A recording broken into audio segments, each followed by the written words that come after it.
Boa noite.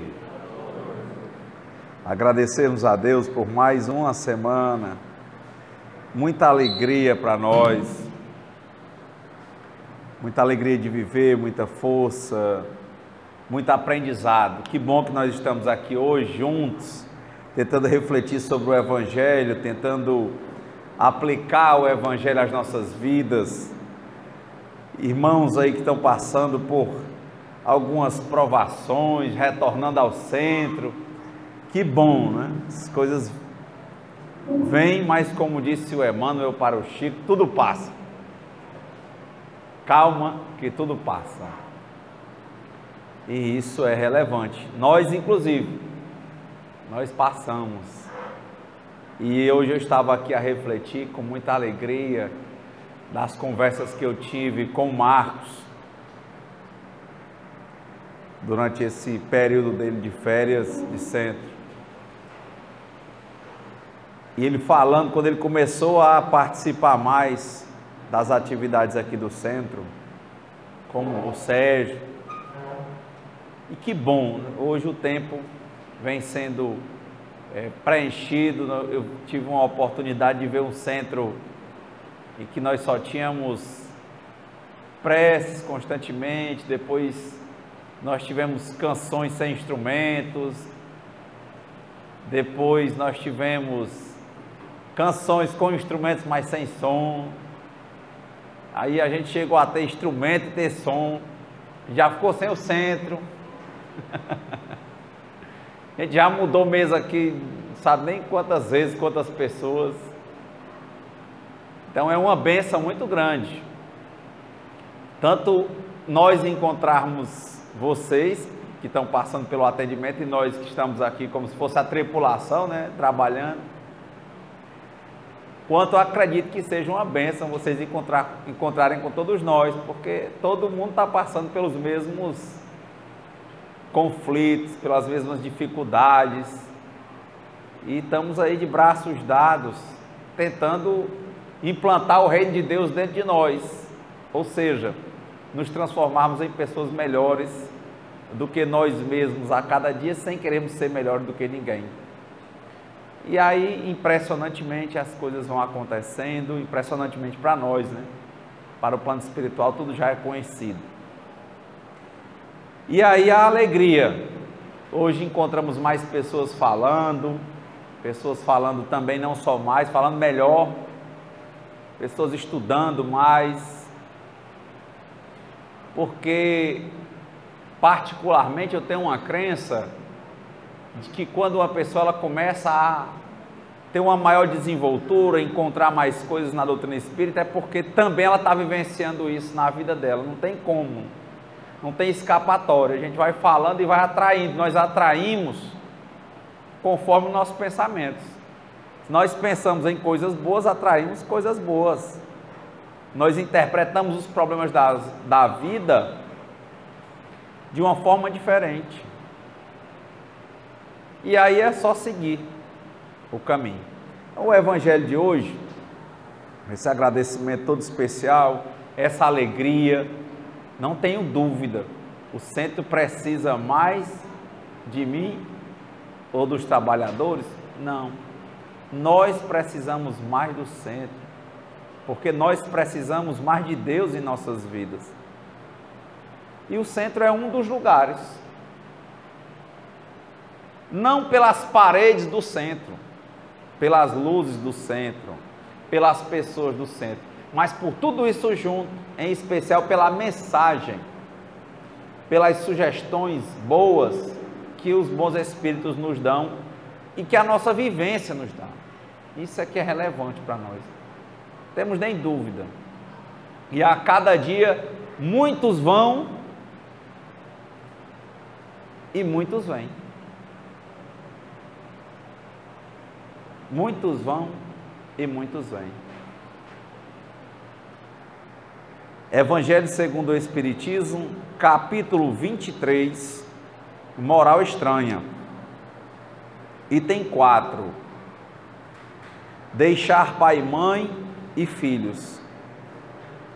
Mateus capítulo 19, versículo 29.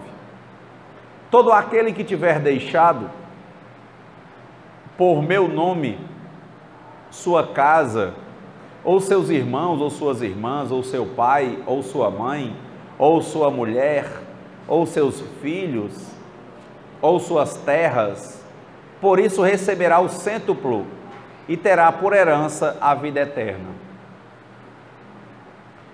Outro trecho de Lucas, capítulo 18, versículos 28 a 30. Então Pedro lhe disse: por nós, vedes que tudo deixamos e que vos seguimos. Jesus lhes disse: digo-vos em verdade que ninguém deixará pelo reino de Deus, ou sua casa, ou seu pai, ou sua mãe, ou seus irmãos, ou sua mulher, ou seus filhos, que não receba desde este mundo muito mais, e no século futuro a vida eterna. Outro trecho de Lucas, capítulo 9, versículos 61 e 62. Um outro lhe disse: Senhor, eu vos seguirei, mas permiti-me dispor antes do que tenho em minha casa. Jesus lhe respondeu: todo aquele que tendo a mão na charrua, olha para trás, não está apto para o reino de Deus.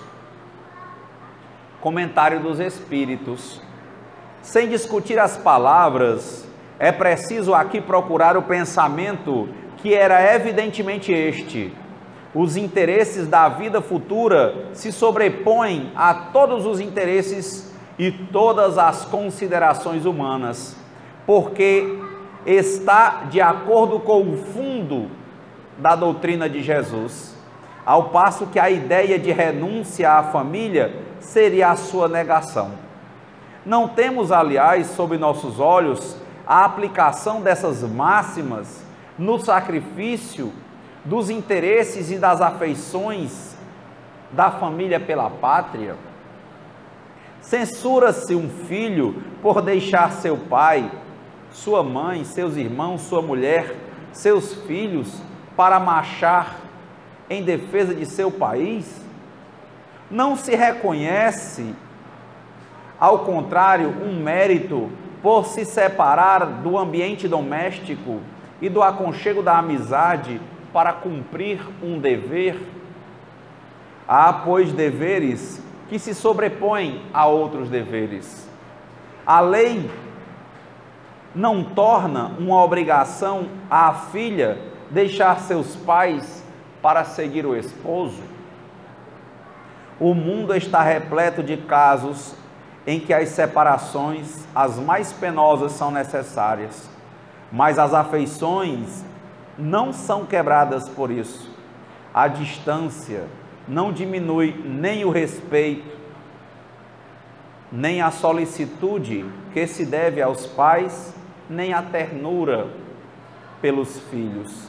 Vê-se, pois, que mesmo tomadas ao pé da letra, salvo o termo odiar, essas palavras não seriam a negação do mandamento que prescreve honrar pai e mãe, nem o sentimento de ternura paternal, e com mais forte razão, se tomadas quanto ao espírito.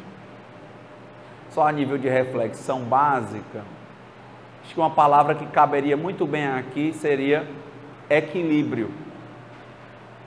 Uma palavra que caberia muito bem aqui seria assunção de responsabilidade. Uma palavra que caberia muito bem seria dever.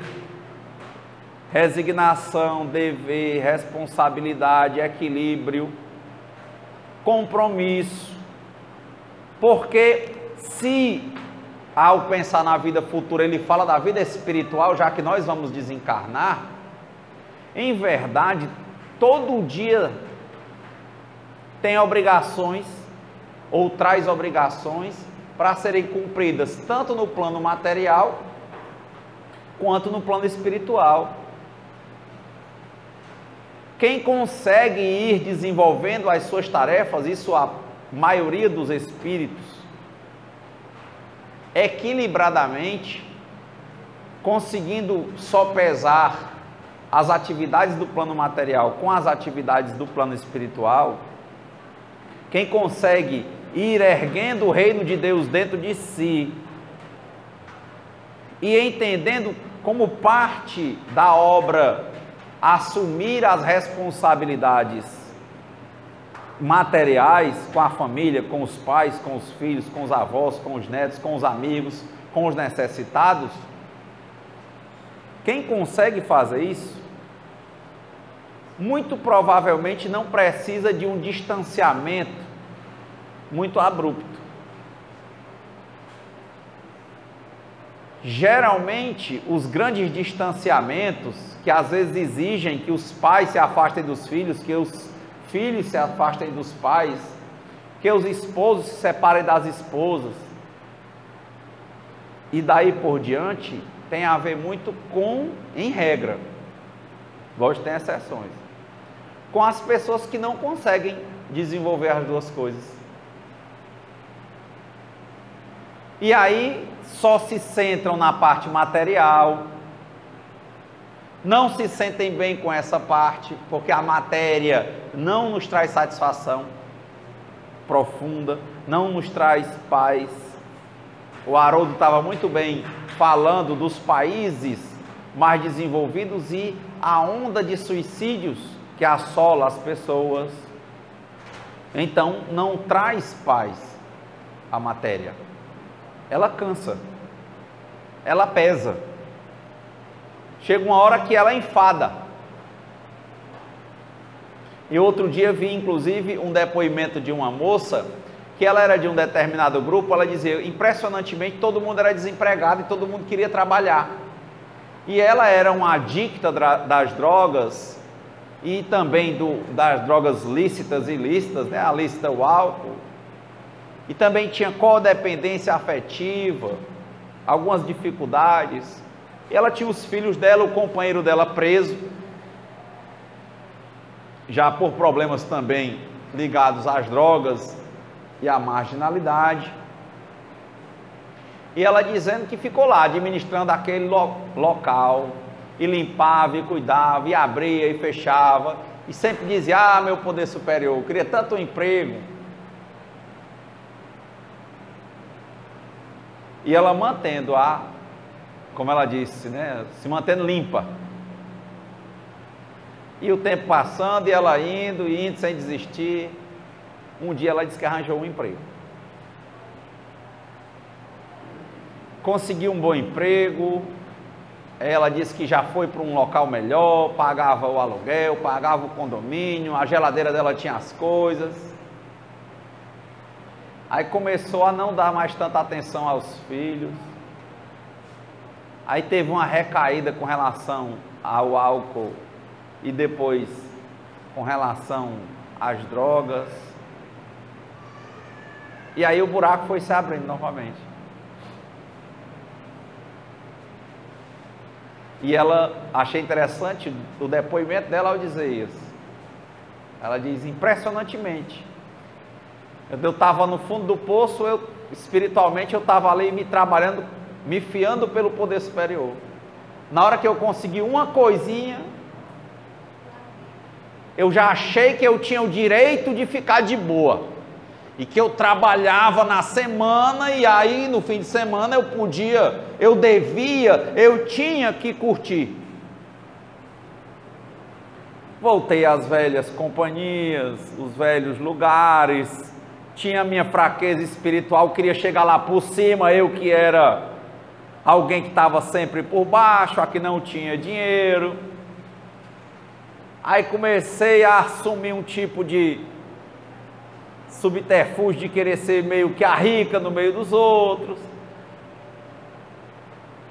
E aí, à medida que isso ia acontecendo, eu ia entrando mais, e eu acabei chegando a um nível do meu vício, da minha doença, mais profundo do que da outra vez quando eu parei. E aí foi de alto a baixo, até que ela, contando, né, que depois perdeu tudo, ela estava desempregada, dando outro depoimento. e dizendo, mas eu estou desempregada hoje, eu sei que o poder superior vai me arranjar uma nova oportunidade, mas eu reconheço o abismo que eu cavei para mim mesmo, buraco. Porque quando a gente está assim preenchido materialmente, a gente tende a esquecer que existe Deus.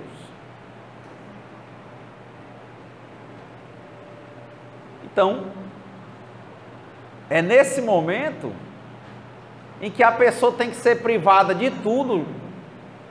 Quantos adictos aí das drogas que perderam a guarda dos filhos e que às vezes depois do cárcere, depois da clínica, depois de várias coisas começaram a retomar o caminho do bem, do que é bom, sentir uma razão de viver, sentir uma plenitude, uma paz, mas que para chegarem a isso eles tiveram que passar por essas questões. Não esqueçamos o Livro dos Espíritos. Tive uma semana muito feliz nos momentos em que eu estava estudando o Livro dos Espíritos, e que foi essa que passou. E lá tem uma pergunta exatamente assim: para você chegar ao bem, você tem que passar pelo mal? Os Espíritos são muito claros ao dizerem, de forma nenhuma. Não precisa passar pelo mal para chegar ao bem. Ah, Renato, mas você não está falando que essa pessoa melhorou depois que caiu? Porque cada um é conforme a sua realidade, conforme a sua evolução. Então tem gente que passa por coisas que é mais embrutecido do que os outros e passa por mais dores, porque as dores para os espíritos imperfeitos, elas são necessárias. E o sofrimento, ele é opcional. Então uma pessoa que chega ao fundo do poço, ela passa pela dor e não aprende, chega ao sofrimento profundo, em que ela, quando está próxima mesmo ao fim material, porque a coisa, ela é incurável, progressiva e de efeitos fatais, só que mata primeiro moralmente. Primeiro o cidadão chegar a um nível de alcoolismo ou de drogadição, que o filho dele olha para ele e chama ele de todo o nome do mundo, e o menor é um bebo-rei, ele não é um homem não, nem a mulher. Mata primeiro moralmente, para depois matar fisicamente. Quando já está com o reboco caindo, né? Problemas de fígado, de rins, aí isso aí ele já morreu há muito tempo. E aí essas pessoas, posição espiritual que pode ser que qualquer um de nós esteja a qualquer momento. Quem não se policia, quem não se disciplina a cada 24 horas, que não se trabalha, não tem esse que esteja livre daqui não. Tanto que você vê N depoimentos de pessoas que às vezes entraram numa doença profunda ligada ao álcool, às drogas, depois de certa idade. Drogas lícitas, não é só o álcool não. Quanta gente não está viciada em remédio? Havia um cantor muito famoso no mundo, que ele, para dormir, ele tinha um médico anestesista do lado dele, todo dia para dormir ele tinha que tomar medicamentos fortíssimos na veia, e até faleceu disso. Havia outro cantor, que com 40 e poucos anos, ele ficou bem largo, ele transferia aquilo, ele tinha os vícios ligados à adicção, ao álcool, começou a transferir aquilo para a comida. Dizem que os empregados iam lá, abriam às vezes a boca dele, ele dormia com a boca cheia de comida, iam lá para, igual uma fossa assim, ó, tirar da boca dele, senão ele morrer engasgado, ele totalmente apagado, com a boca cheia de comida. Com a vida, uma pessoa super, hiper conhecida, há muitos anos que desencarnou, e até hoje todo mundo vibra com ele. Foi achado, foi ao banheiro, quando acharam ele estava lá, caído, a porta do banheiro, totalmente apagada. Quantas pessoas? Qual o problema? Nós abrimos mão da parte espiritual. É a gente achar que é o bonito, que é a bonita, que é o rico, que é a rica, que já tem, que já chegou. Não existe já chegou, porque nós temos que chegar, é a lei do futuro, é a implantação do reino de Deus dentro de nós. E nós sabemos que estamos muito distantes. Nós ainda julgamos, condenamos, falamos da vida alheia. E aquilo que sai do nosso coração só pode sair da boca porque vem do nosso coração. Se sai, é porque o reino de Deus ainda não está implantado dentro de nós. Então eu não tenho dúvida que quando as luzes se apagarem aqui, que as pessoas que quiserem fechar os olhos e refletir, ao invés de terem curiosidade a respeito da mediúnica, que elas começarem a olhar para dentro delas, para procurar esse mapa do reino de Deus para construir dentro delas, dentro de nós, vão encontrar muitas coisas que faltam acabamento. E mais coisas que faltam ser iniciadas. E é aí que não para. Quem começar essa obra, que não tem fim, porque quando a gente acha que está melhorzinho, vem uma provação da vida e a gente estoura.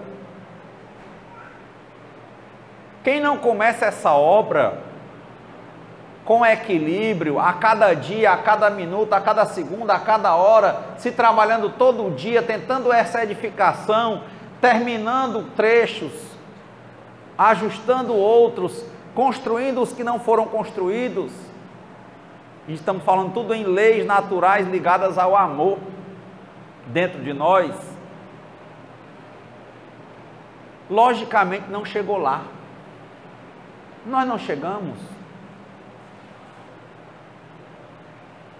E quando eu digo que me alegro com vocês aqui, me alegro por estar aqui,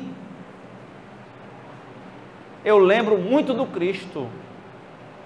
Quando, lá no livro Boa Nova, que hoje o Sérgio teve a boa sugestão de trazer o livro de Humberto de Campos chamado Brasil, Coração do Mundo, Pátria do Evangelho, tem um livro dele maravilhoso, chamado Boa Nova, que traz as passagens do Cristo, uma passagem muito marcante, o livro inteiro, são 30 capítulos, uma passagem mais marcante que a outra. E tem uma que Jesus vai pregar em Nazaré, que era a terra dele, ele faz o trabalho dele e sai, e muitas pessoas criticando, até porque o Cristo mesmo disse que o profeta não tem valor na sua terra. É mais gente para criticar em todo canto, e na sua terra é que é mesmo. Mas o Cristo faz o trabalho e sai. E os apóstolos ficam contendendo, fazendo questionamentos, querendo defender o Cristo, batendo boca com o povo na rua. E Jesus, vamos. E eles seguem. Passa um dia, eles vêm perguntar ao Cristo, que ele não falou nada, porque ele deixa que a pessoa tente ver, construir, olhar para o exemplo dele e tentar seguir, porque as palavras comovem, mas o exemplo convence. A diferença dele ele é a prática. A vida dele é uma prática. E eles perguntam, mestre, o que o senhor achou? Nós lhe defendemos lá, ó. Falamos, discutimos, rebatemos, contestamos. Ele disse, por quê? Porque eles não estavam lhe aceitando. Ele disse, você não acha que é vaidade, querer agradar a todo mundo? O caminho de agradar a todo mundo, ele é um caminho cheio de máscaras.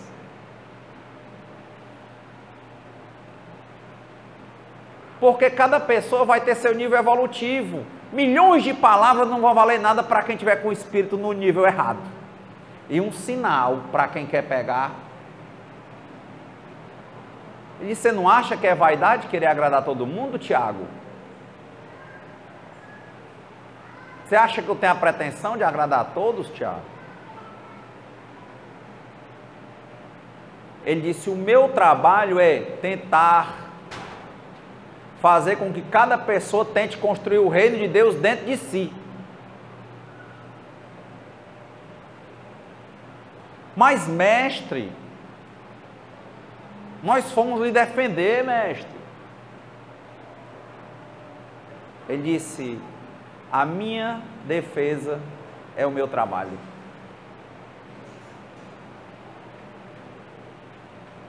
Ponto.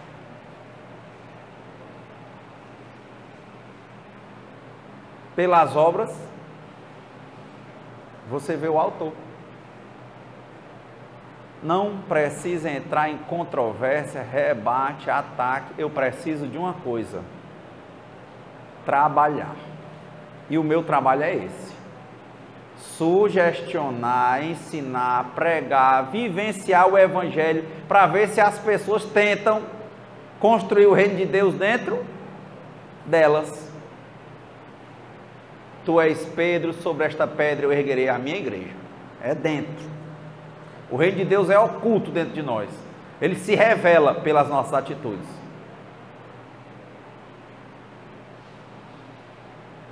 Então, a maior resposta que eu dou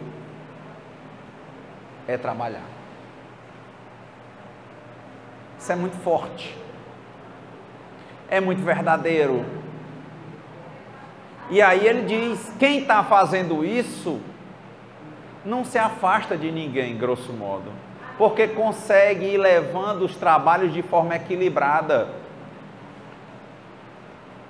Eu estou dizendo isso no dia a dia, porque é lógico que vai chegar um momento em que nós vamos desencarnar, e não necessariamente nós vamos desencarnar juntos, mas o desencarne do espírito não existe, no sentido dele morrer. Existe a alma que está ali encarnada, se solta e vira um espírito livre. E com quem nós mantivermos o trabalho, principalmente se nós nos mantivermos trabalhando, nós vamos manter a sintonia com essas pessoas. Por isso que eu tenho achado muito interessante a reflexão no Livro dos Espíritos. Porque ele diz que o espírito tem um capítulozinho, um subcapítulo chamado dupla vista.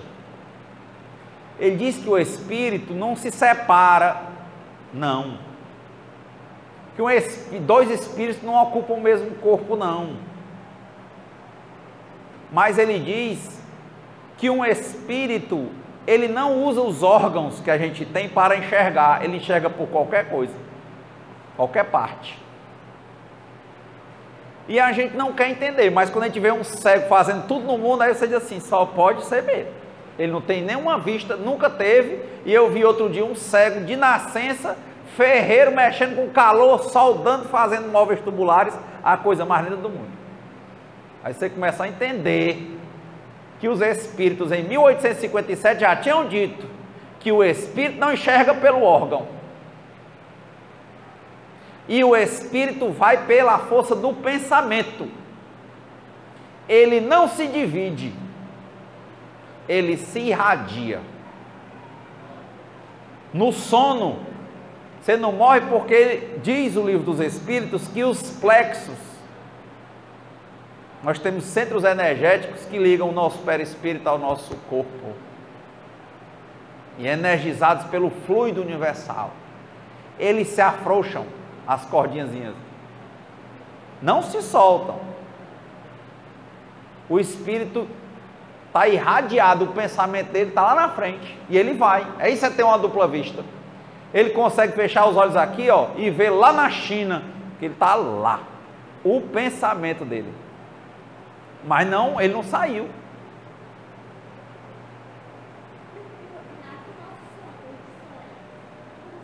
Tem todo um capítulo pelos sonhos, porque os espíritos, no livro dos espíritos falam, tem a capacidade, a depender do nível evolutivo, de ver o futuro. E é importante a sua pergunta, para a gente fazer um ajuste aqui no trecho do Brasil, coração do mundo, pátria do Evangelho. O futuro, ele é previsível, ele é visível, previamente, previsível é isso. Mas ele pode mudar. Entenda-se. A Europa, um dia, como outro dia foi a terra em que Jesus nasceu, era a pátria do Evangelho.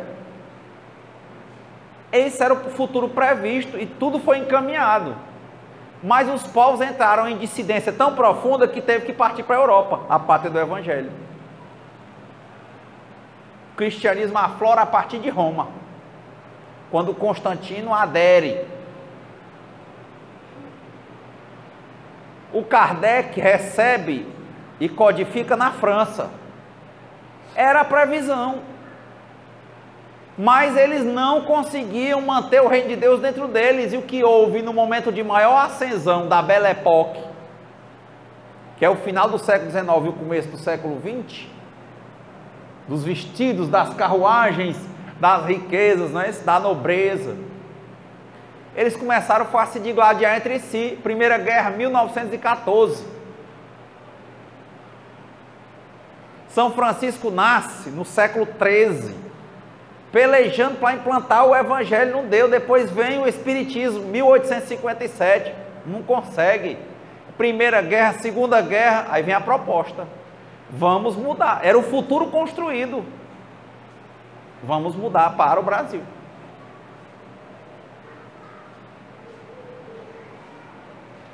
E o Chico chegou a responder isso. Se não quiserem seguir aqui no Brasil, nesse grande hospital, não se preocupe não. O Criador não para de trabalhar, ele vai criar outra pátria.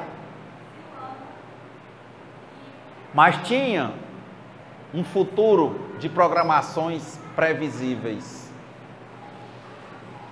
Com as reencarnações ou a desencarnação, ela pode ser alterada o horário, o dia. Por quê? Porque a finalidade de uma encarnação é o aprendizado mútuo de quem está ali para desencarnar e de quem está perto. Se você acompanhar as obras do André Luiz, tem momentos em que os espíritos dialogam com o plano mais elevado e chegam, tem uma obra inclusive chamada Os Ceareiros, é só pegando gente na hora que vai desencarnar. Eles vêm para acompanhar, para ajudar no desenlace. Não, esse aqui, a família está muito tensa, está havendo reações, irmãos que eram intrigados no leito de morte do pai estão começando a reatar, e a coisa está começando a andar. Então eles, diante das escolhas, alteram, mas tinha uma programação, os espíritos já vislumbravam. Ou seja, a finalidade nossa aqui é aprender. Eu vi outro de um depoimento nos Neuróticos Anônimos. Uma senhora disse: Deus não arromba a porta, Ele deixa que a gente abra. Ele quer que a gente abra. No Espiritismo a gente chama isso de livre arbítrio. Ele não vai arrombar a porta. Então, se o nosso deslocamento enquanto espíritos é pelo pensamento, aí o sono, um capítulo muito bom, você pegar o livro dos Espíritos, só sobre sonambulismo, sonhos, só sobre isso. Futuro, presente, alterações. Isso aqui é um grande palco, é uma grande escola. As definições, o Haroldo foi muito brilhante ao dizer que é um hospital, mas nunca é só um hospital, é um hospital escola. A fundo talvez seja mais uma escola, em que a gente tem que adoecer muitas vezes, para baixar o nosso orgulho, não é isso? reavivar a nossa humildade, para que a gente possa retomar e fazer os exames para passar para a próxima fase. Então, a discussão entre deixar pai, mãe e filhos pai, mãe e filhos estão ligados para um aprendizado coletivo. Enquanto este aprendizado, nos desígnios do Criador, para a edificação do reino do bem, do amor dentro de cada uma das pessoas, enquanto isso existir, que eles consigam juntos se transformarem em espíritos melhores, eles permanecerão juntos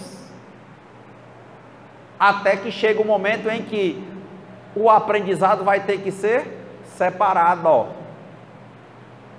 E na hora de seguir, não tem o que olhar para trás. Seja feita a vossa vontade antes da minha, assim na terra como no céu. É conceder a serenidade necessária para aceitar as coisas que nós não podemos modificar. É acreditar que existe um Deus, um reino que é para ser construído dentro de nós, que nós somos essa igreja. E que nós aceitemos. Eu vi um grande bispo evangélico, protestante, para alguns que chamam, muito criticado. E outro dia eu liguei a TV e ele estava falando lá na casa dele nos Estados Unidos, que ele não mora mais no Brasil. E ele disse: você quer ter minha prosperidade? Se renda.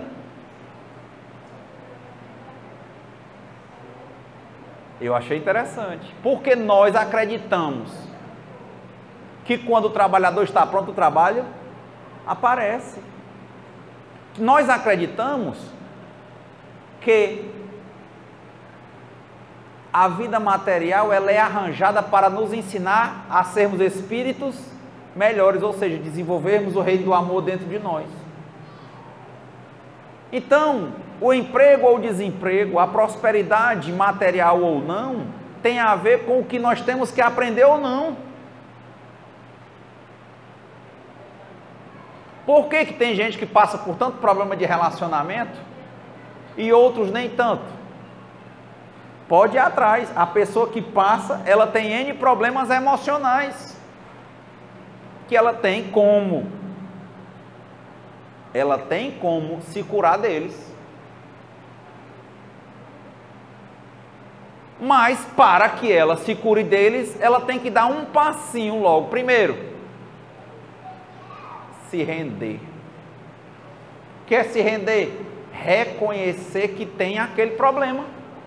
Enquanto ela ficar dizendo, é você. Não, é você.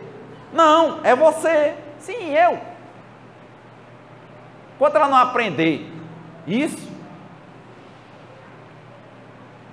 ou não pegar a sugestão, como dizia o Sassá Mutema, né? E eu?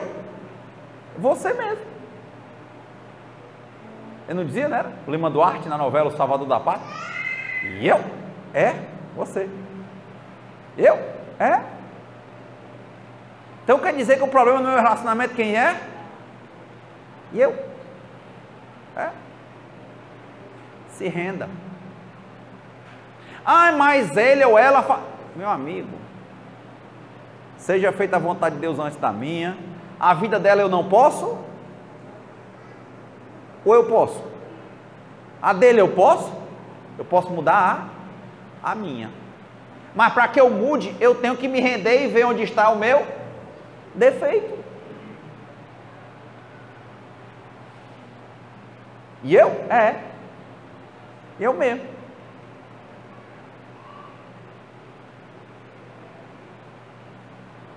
Esse é o templo. Essa é a busca.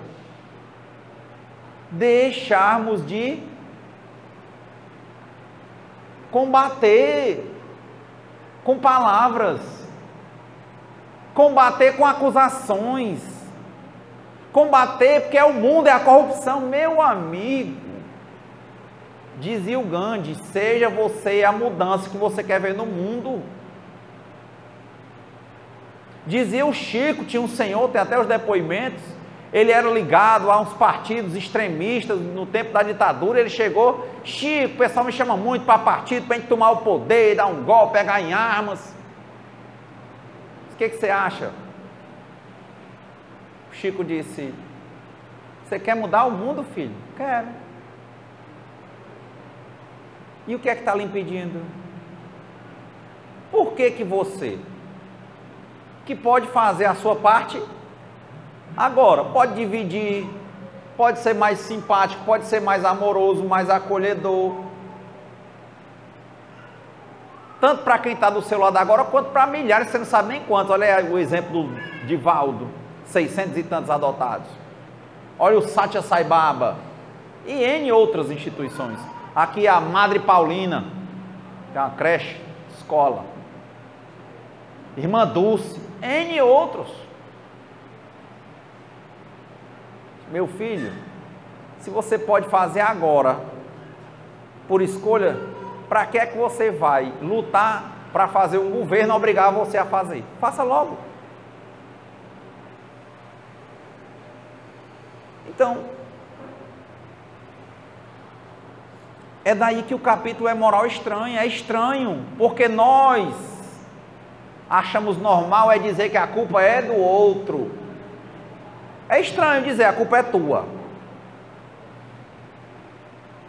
Olha, porque eu sou uma pessoa, porque meu pai fez isso comigo, olha, porque minha mãe fez, olha, porque meu namorado, meu marido, o dirigente do centro, olha, foi o Renato ali. Foi?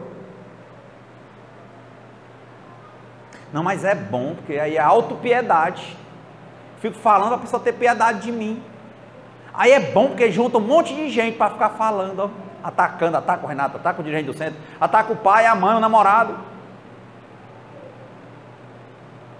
Ataca, e o ataque só prejudica quem?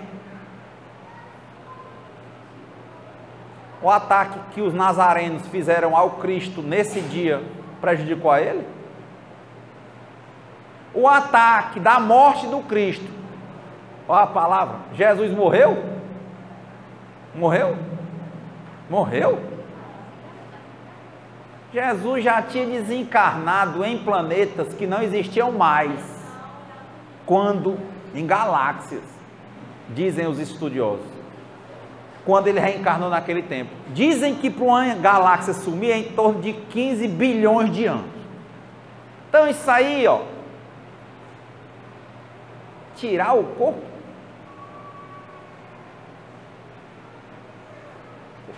tinha que acontecer conforme fora programado naquela missão. O livro dos Espíritos também tem um capítulo para explicar a você o que é prova, expiação e missão. Ele vem em missão.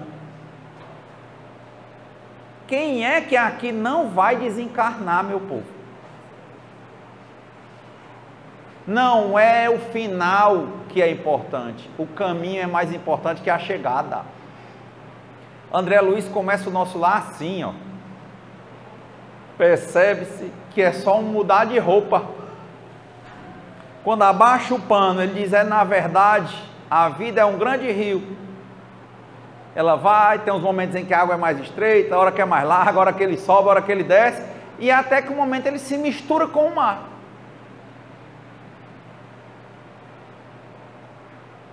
É a metáfora que o André Luiz diz no livro Nosso Lar. Ele chegou no plano espiritual.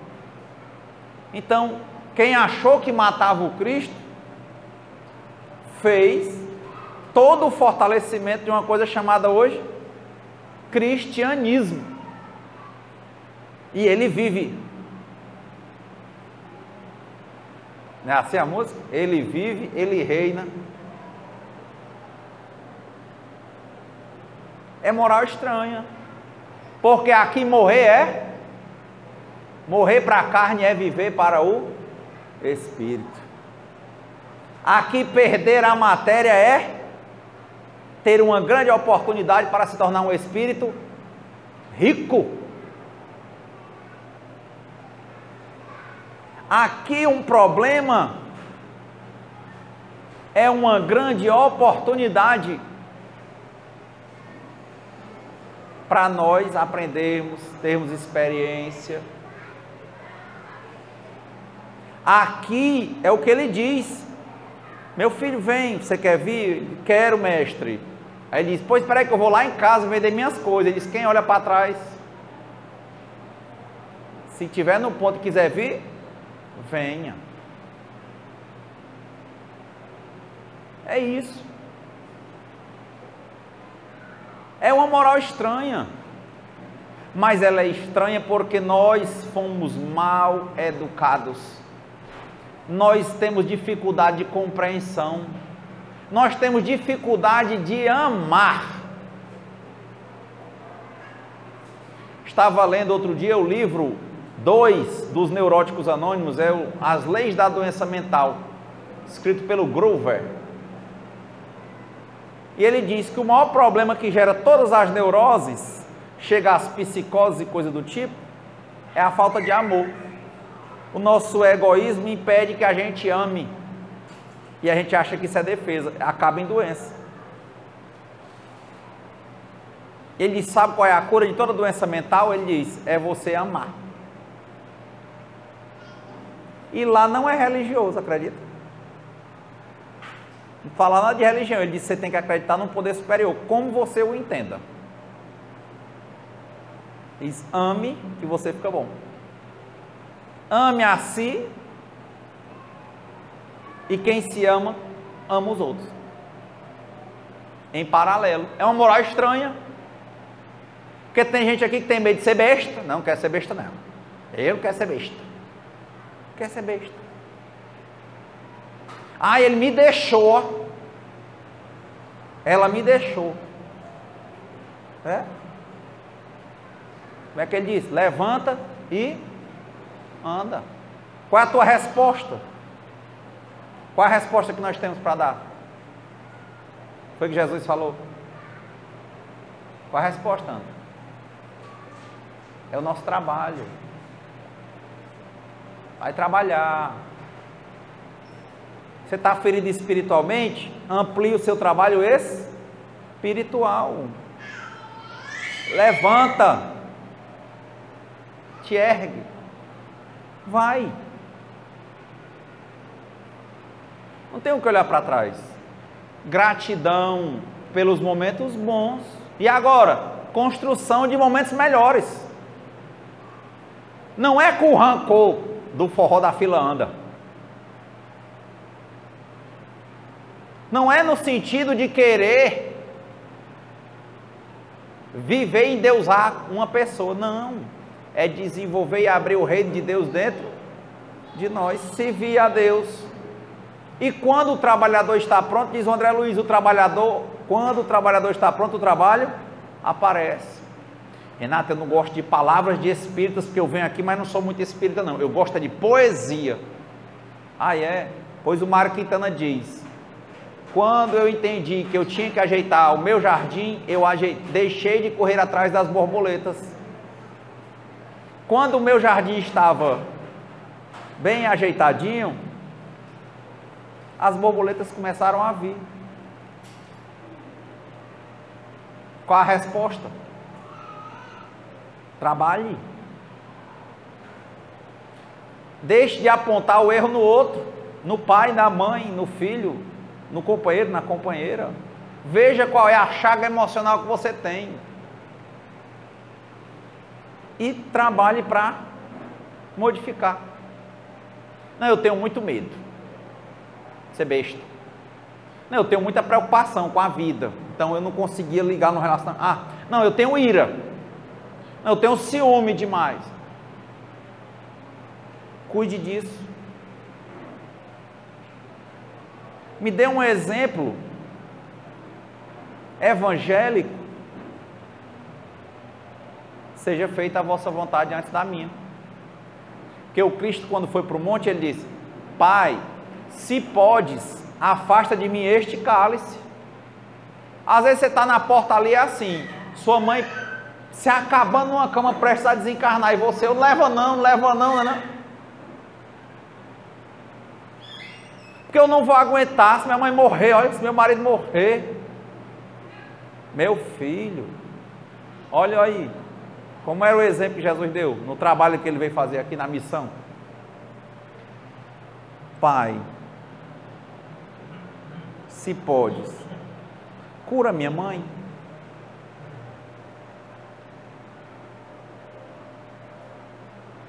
Mas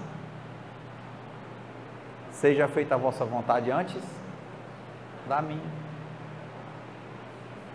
Pai, se podes, reata meu relacionamento. O problema é que quase todo mundo tem problema com relacionamento. Sabe qual o problema que isso tem? É porque quando você diz assim, pai, se podes, reata meu relacionamento, ele abre na tua cara, assim, um mapa de coisas que você tem que fazer do seu lado. E dificilmente a gente quer ver. Ou dificilmente quer pegar na enxada e limpar o terreno. Porque até você dizer, nessas situações, seja feita a vossa vontade antes da minha, você vê logo que tem um caminho muito grande para trabalhar, para ser trabalhado, que é amor, trabalho e paciência. Primeira coisa. E aí é difícil.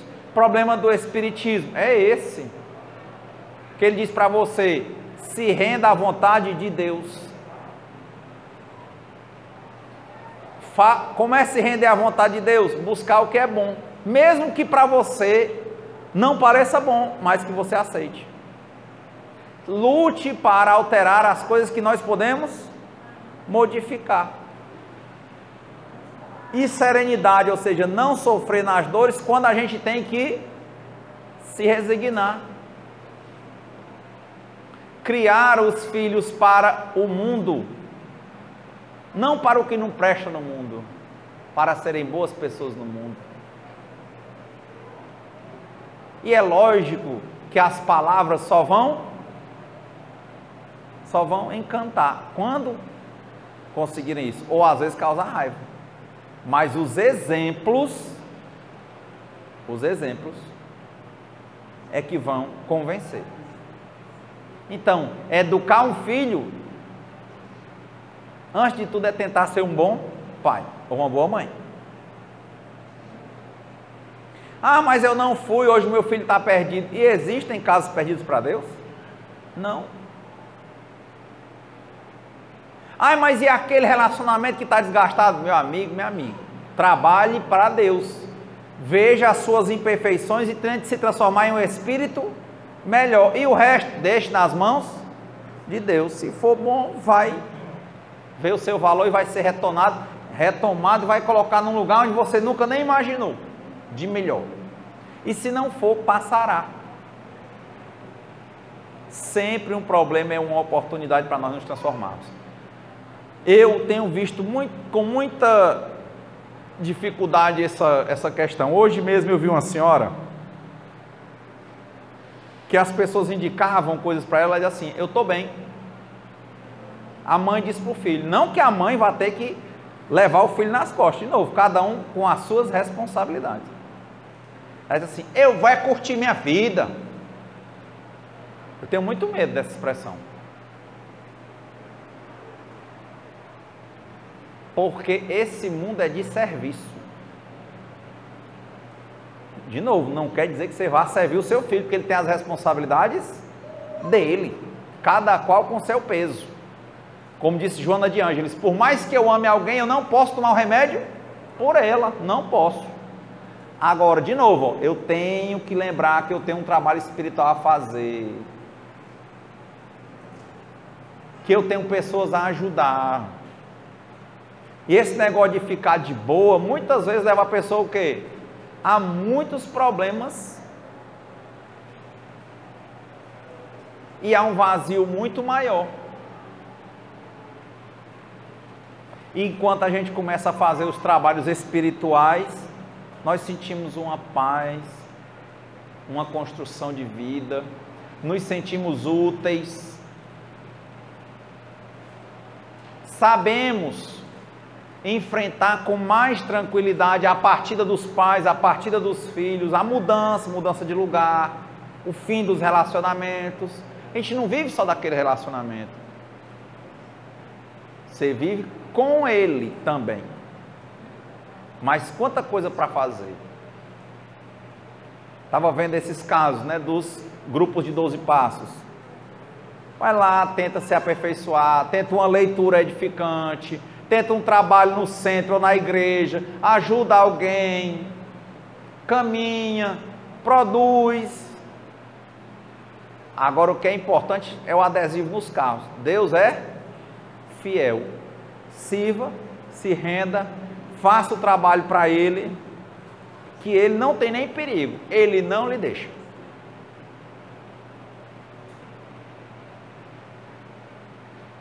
Agora, eu não sei nem quantos depoimentos eu já vi de pessoas que começam a trilhar o caminho espiritual e a vida material se abre. Nós não somos pregadores da prosperidade material, mas é impressionante. Por quê? Porque os problemas, isso diz também no livro dos Espíritos, Sérgio, deve ter visto já, que a intensidade e a quantidade de problemas tem muito a ver com a intensidade e a quantidade de imperfeições que nós temos, porque os problemas são lições. A matéria, ela serve para educar o espírito. Quanto mais o espírito está evoluído, ele passa a enfrentar diferentemente os problemas. E por muitos problemas que estavam programados para ele passar, de novo, a programação não é destino, se vê uma programação de futuro, mas pode ser mudada. Muitas coisas podem ser alteradas. Então, por hoje, eu procuro fazer isso, reduzir o tamanho do futuro. Me preocupar com o hoje. Mas veja aquilo que eu disse, é diferente você dizer assim, vou preocupar com hoje, eu vou curtir a vida. Curtir a vida para nós é fazer o quê? Trabalharmos na construção do reino de Deus dentro de nós. Quanto mais a gente entra, mais a gente vê que tem o que fazer. E mais preenchidos nós nos sentimos. Nesse outro tipo de curtir a vida, quanto mais a gente entra, mais a gente fica cansado, fisicamente feio, doente e sozinho. Ou não é?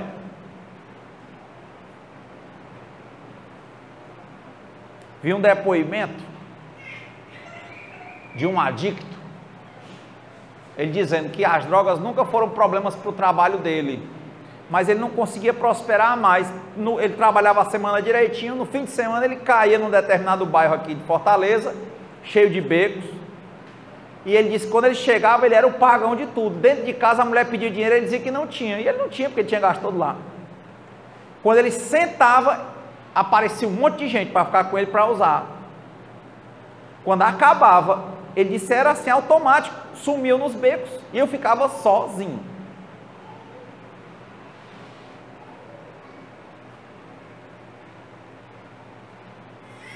E aqui, um dia estava o seu Dedé, rezando lá no centro, lá na expedicionária, não era? Seu Dedé. Aí depois eu vim, me juntei ao seu Dedé, depois veio o Marcos, veio o Sérgio. 10 anos se passaram, e eu garanto a vocês, espiritualmente eu estou mais acompanhado, e materialmente vocês estão vendo. Engraçado, né? Um monte de gente saiu, não foi? Mas outras pessoas vieram. Sei que eu nunca fiquei só. Ó, o trabalho não é feito só por nós, mas nós temos o nosso quinhão. Não sei se eu estou conseguindo levar vocês a esse tipo de reflexão, de que nós temos que fazer a nossa parte. Isso é uma moral estranha, num mundo em que a gente acha que tem que escravizar os outros, que tem que botar os outros para fazer as coisas por nós, que tem que ficar de boa. A gente não sabe que faz mal, mas aquilo ali está tão impregnado na cabeça da gente que é estranho dizer. A gente não sabe que é melhor ser sedentário ou fazer exercício. O que é melhor? Mas a gente entende para quê? Para o sedentarismo. Do sedentarismo a gente parte para a preguiça, não parte não? Da preguiça para a obesidade, da obesidade para a depressão. É estranho. Por que é uma moral estranha? Porque a gente só segue para o que nos faz mal. Não, mas dói muito fazer exercício. Dói muito mais, está todo doente, sem poder andar.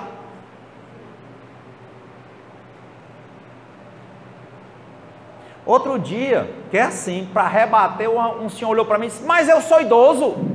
Eu disse, você já viu a idade que vivem os chineses? Mais de 100 anos, não é não? Lotado nas praças da China. Uma arte chamada Tai Chi Chuan.